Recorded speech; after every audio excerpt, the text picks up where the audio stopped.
નમસ્કાર વિદ્યાર્થી મિત્રો, આજે આપણે ધોરણ 11 અર્થશાસ્ત્રમાં પ્રકરણ નંબર 7 ભારતીય અર્થતંત્ર વિશેની આજે આપણે માહિતી મેળવીશું. ખૂબ જ સારું ચેપ્ટર ને બહુ ઇન્ટરેસ્ટિંગ ચેપ્ટર. આ ચેપ્ટરની અંદર આપણને પ્રાચીન ભારતથી માંડીને હાલના ભારત સુધીની અંદર શું ફેરફાર આવ્યા અને આપણે એની અંદર કેટલી પ્રગતિ સાધી અને પહેલાંના સમયમાં આપણી પરિસ્થિતિ કેવી હતી અને હાલમાં કેવી છે, એના પછી કઈ કઈ પ્રજાતિઓ આવી અને એ પ્રજાતિઓ આપણી પરિસ્થિતિ કેવી કરી, એમાં ખાસ કરીને અંગ્રેજો. આ બધી જ બાબતની આ ચેપ્ટરમાં આપણે ચર્ચા કરવાના છીએ. તો શરૂ કરીએ આપણે. તો પહેલાં તો ભારતની સંસ્કૃતિની વાત કરીએ. તો ભારતની સંસ્કૃતિ એ સમગ્ર વિશ્વની અંદર સૌથી પ્રાચીનતમ સંસ્કૃતિ ભારત દેશની ગણાય છે. એની સાથે સાથે વિશ્વમાં જેટલી પણ સંસ્કૃતિઓ હતી, જેમ કે સિંધુ, ગ્રીસ, મેસોપોટેમિયા, ઈરાન, ચીન, આ બધી સંસ્કૃતિમાં સૌથી વધારે જો ભવ્ય સંસ્કૃતિ હોય તો એ ભારત દેશની હતી. અને ભારત દેશ એ આપણે હાલની બી વાત કરીએ તો સમગ્ર વિશ્વમાં સૌથી મોટો લોકશાહી ધરાવતો દેશ અથવા તો સૌથી વધારે વસ્તી ધરાવતો લોકશાહી દેશ એ છે ભારત. અને ભારત દેશમાં જેટલી વિવિધતા છે, જેમ કે ભાષા, ધર્મ, જ્ઞાતિ, સંસ્કૃતિ, જાતિ, આ બધાની અંદર જેટલી ભારત દેશમાં વિવિધતા છે એટલી લગભગ સમગ્ર વિશ્વમાંથી કોઈ દેશમાં નહીં હોય. અને જે લોકો ભેગા મળીને બહુ બધા ઉત્સવો અને તહેવારો એ હર્ષોલ્લાસથી ઉજવતા હોય છે. એટલે એ આપણી એક ભારત દેશની સંસ્કૃતિની એક ખાસિયત ગણી શકાય. હવે આપણે ભારત દેશ એ નામ કેવી રીતે પડ્યું, તો એની અંદર આપણા પ્રાચીન મહાભારત પુરાણની અંદર એક ઉલ્લેખ જોવા મળે છે કે રાજા દુષ્યંત અને રાણી શકુંતલાના પુત્ર રાજા ભરતના નામ ઉપરથી ભારત નામ રાખવામાં આવ્યું છે. અને ભારત દેશ એ પહેલેથી જ ખેતી, ઉદ્યોગ અને વેપાર આ બધાની અંદર ખૂબ જ સમૃદ્ધ હતો. અને એટલા માટે પણ ભારત દેશને ભૂતકાળની અંદર સોને કી ચિડિયાના નામે ઓળખવામાં આવતો હતો. હાલમાં તમે જુઓ તો ભારત દેશને એક ગરીબ રાષ્ટ્ર અથવા તો વિકાસશીલ રાષ્ટ્ર તરીકે ઓળખવામાં આવે છે. જે પ્રાચીન ભારતની વાત કરીએ તો પ્રાચીન ભારતમાં ભારત એ વિશ્વના જે ધનાઢ્ય દેશો હતા એમાંનો એક દેશ હતો. કે ભાઈ ભારત દેશમાં અઢળક રૂપિયા હતા. કેવી રીતે પૈસા આવતા હતા, શું છે, આપણે આગળ એની વાત કરીશું. હવે ભારત દેશને તો સોને કી ચિડિયા કહેવાતું હતું, જેથી કરીને ઘણા બધા લોકો એ ભારત દેશની અંદર આવ્યા. અને ભારત દેશની અંદર આવ્યા પછી એ લોકોએ અહીંયા ભારત દેશ ઉપર આક્રમણો કર્યા, એમની ધન સંપત્તિ લૂંટી. એની અંદર ભારત દેશની અંદર જે પાયમાલ થવાની જે શરૂઆત થઈ ભારત દેશમાં એ 1526ની અંદર આપણા દેશની અંદર આવ્યા મુગલો. અને એની અંદર એની શરૂઆત કરી બાબરે.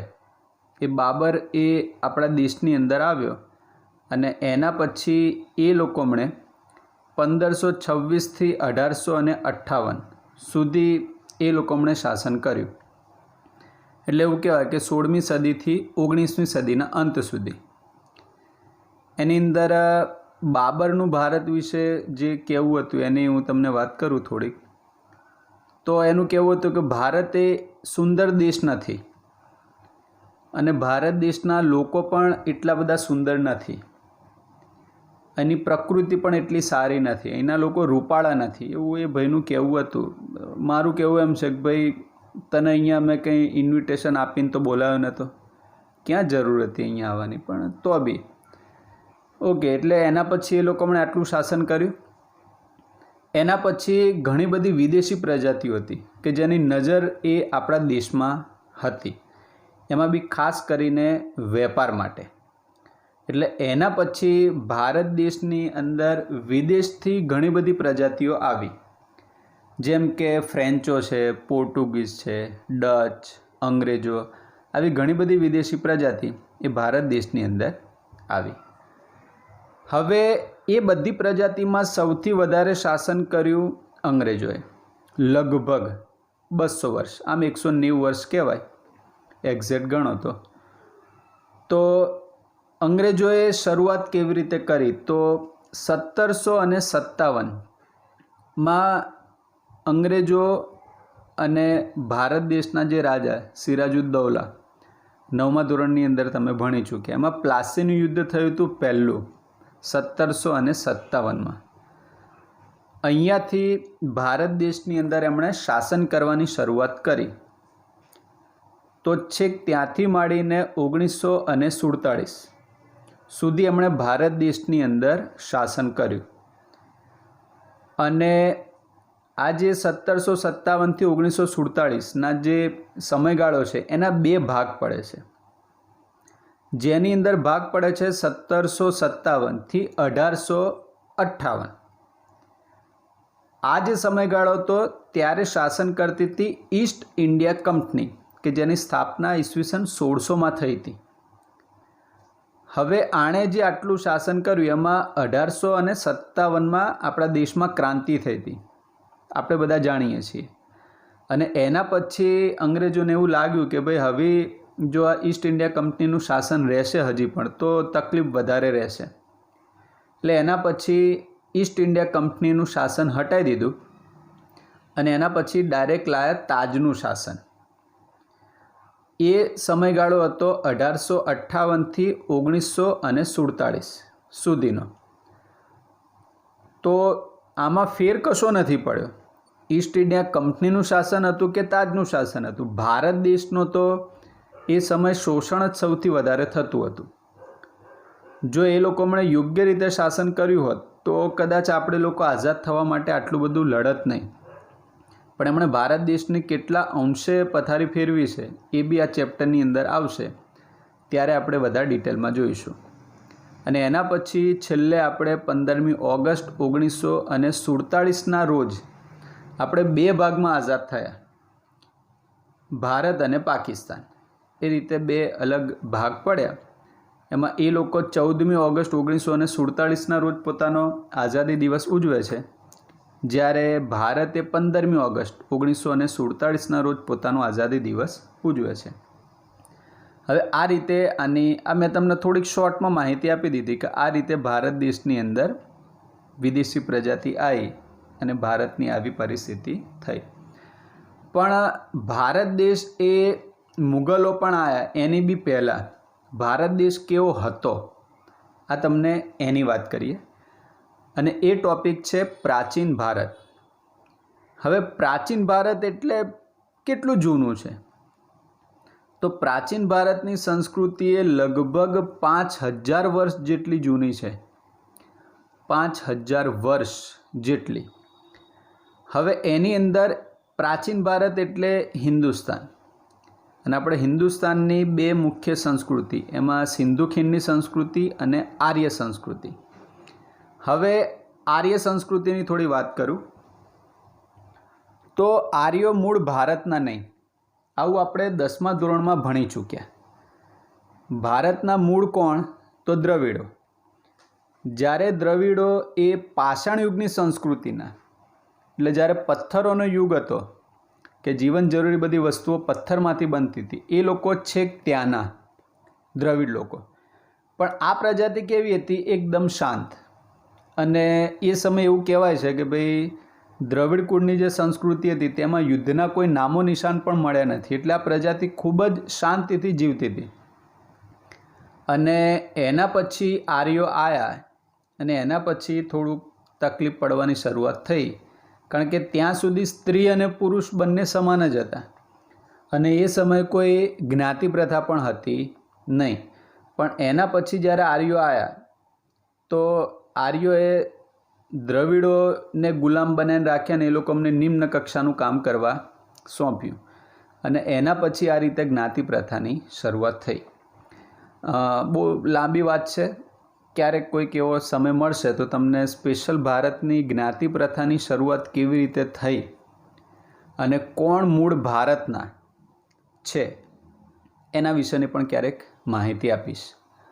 હવે એની અંદર વિશ્વની અંદર જે સૌથી પ્રાચીનતમ સંસ્કૃતિઓ ધરાવતીઓ ભારત દેશ કે જે હડપ્પા અને મોહેંજો-દડો એ નામથી ઓળખાય છે અને એની અંદર આના અવશેષો એ પણ આપણને મળી આવ્યા છે.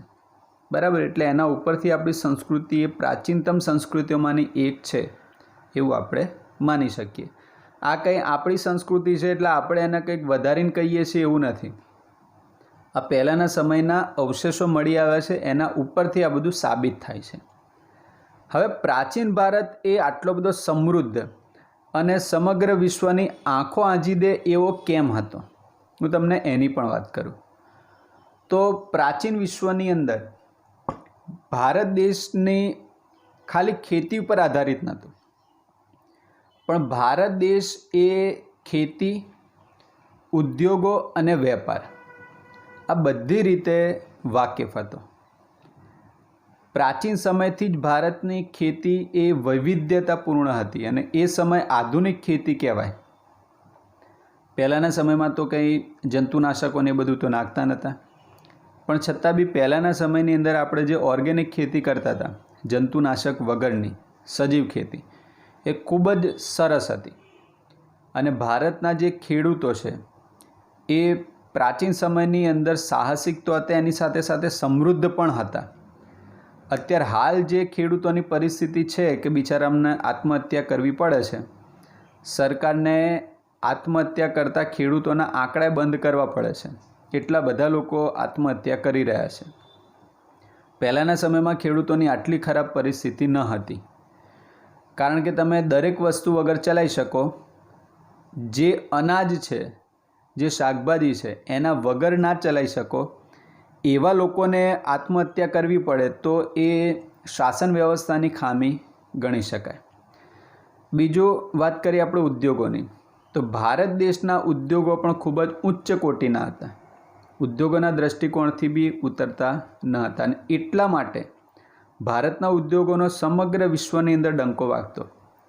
હવે ભારત દેશમાં કેવા પ્રકારના ઉદ્યોગો હતા કે જેની માંગ સમગ્ર વિશ્વમાં હતી અને એ બાબતમાં આપણે અગ્રેસર પણ હતા.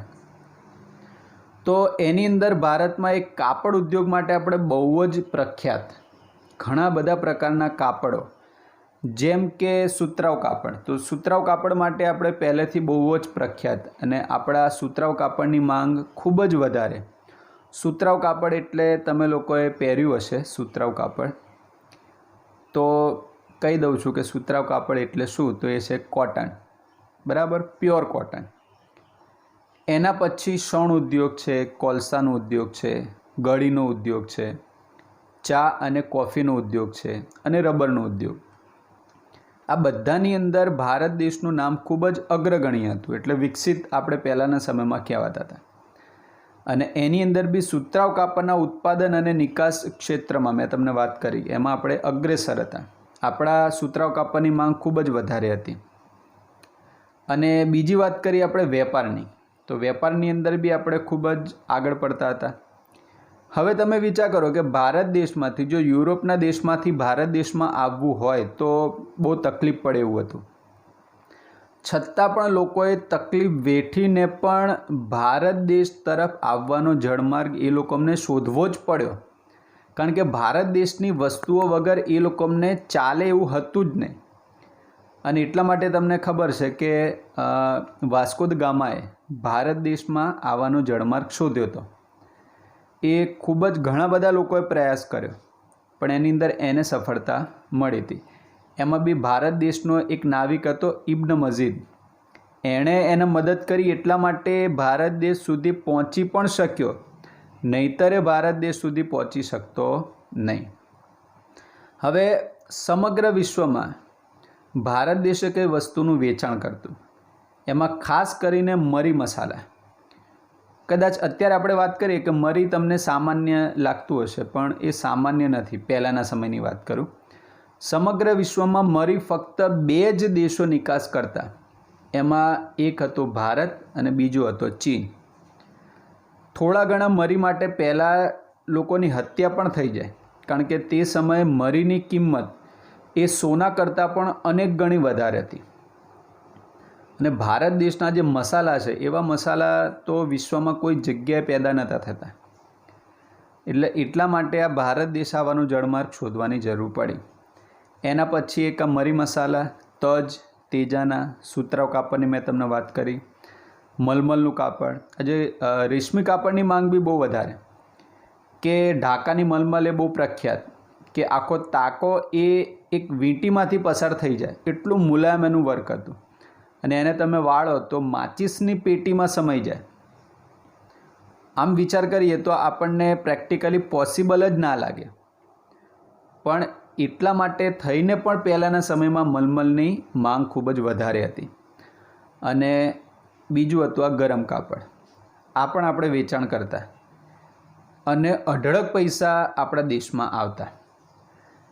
એટલે આમ એવું કહી શકીએ કે ભારત દેશ એ ખેતી ક્ષેત્રમાં અગ્રેસર હતો, વિવિધ પ્રકારની ખેતી કરતા, ઉદ્યોગોમાં અગ્રેસર હતા અને વેપાર ક્ષેત્રમાં. એટલે આ બધાની અંદર આપણે અગ્રેસર હતા, એટલા માટે આર્થિક સંપન્નતાનું પ્રતીક હતું ભારત. અને એટલા માટે થઈને પણ ભારત દેશની અંદર લોકો આવ્યા, અને આવ્યા પછી ભારત દેશને પાયમાલ કરીને ગયા. તો આ એક પ્રાચીન ભારતની વાત કરી. હજી પ્રાચીન ભારતના ઘણા બધા ટૉપિકો છે જે આપણે આવતા વિડીયોની અંદર ચર્ચા કરીશું. તો આશા રાખું છું કે તમને વિડીયોમાં સમજ પડી હશે. આવતી વખતે નવા ટૉપિક સાથે ફરી મુલાકાત કરીશું. Thank you.